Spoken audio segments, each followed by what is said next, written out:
I had a friend who calls himself a house proud queen. Well, I can tell you, I'm a house proud king. As a little boy, often I'd come down from my room on a Sunday and my mother was in the living room with newspapers spread out all over the rug. She was refinishing a coffee table with white and gold leaf paint. She called it antiquing. She was always changing the arrangement of the furniture and making our little house increasingly beautiful, even though we had no guests.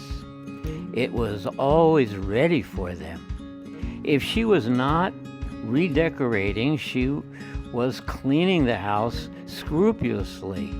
If you got in her way, you would risk being thrown into the bathtub at 5 years old, and she would wash behind your ears and any other places you might have missed.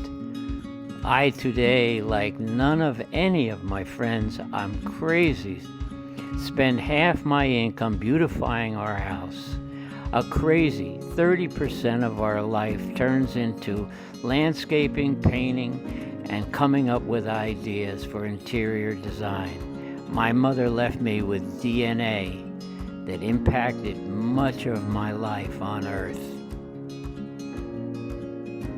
You see, about 10 years ago, when I was working at ISP, I was designing this house in SketchUp, a very simple program, and I designed every detail of it. It is so beautiful today, and I think when people come over, they're overwhelmed when they see all the detail. The interior is beautiful. Everything has been totally thought out. So as I take you inside, I'm going to show you what looks like our living room. This, if you look on the left, you'll see a beautiful cat wall with all these battery cats that summon. They're used in merchandising in stores. All the doors in the cafe are hand-leaded, and the designs come from about 70 years ago.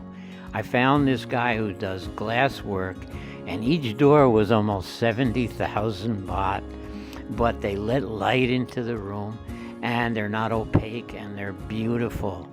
The whole house is alive with lit, hand-painted glass panels that are recessed into the walls. I have a shrine to my mother, of course, and all of my family and all my activities from where I came from the school system in New Jersey, are on the wall in little pictures. As you look around the living room, you'll see another huge terrarium. And the whole interior, all the inbuilt cabinets and furniture to hold DVDs were made by a friend of mine named Anawad, who's up country right now selling mangoes. He's got a mango farm.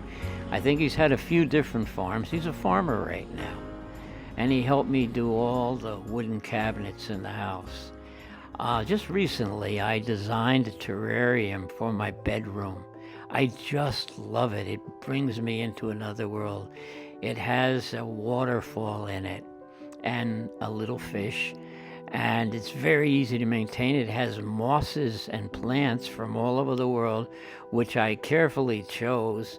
In Bangkok, I found plant dealers that sell really small, miniature, beautiful plants that they grow in a gel medium, and made this fantastic terrarium which takes me to another world.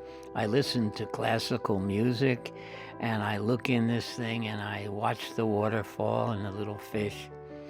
And every day, all I have to do is feed the fish and atmospherize water on the plants, on the mosses, and the light, the wavelength of the lighting keeps the plants really healthy and spreading out. And it's so amazing to have this next to your bed. It's right near my pillow, so I see it and it takes me out of the frenetic world of Bangkok and the busyness into onto another planet, and I love it. It actually promotes rest, and it's growing and thriving. Even the lights have to be exactly the right wavelength of light to sustain the plants and keep them going. So this beautiful terrarium is my latest design, and I built a bigger one in the living room.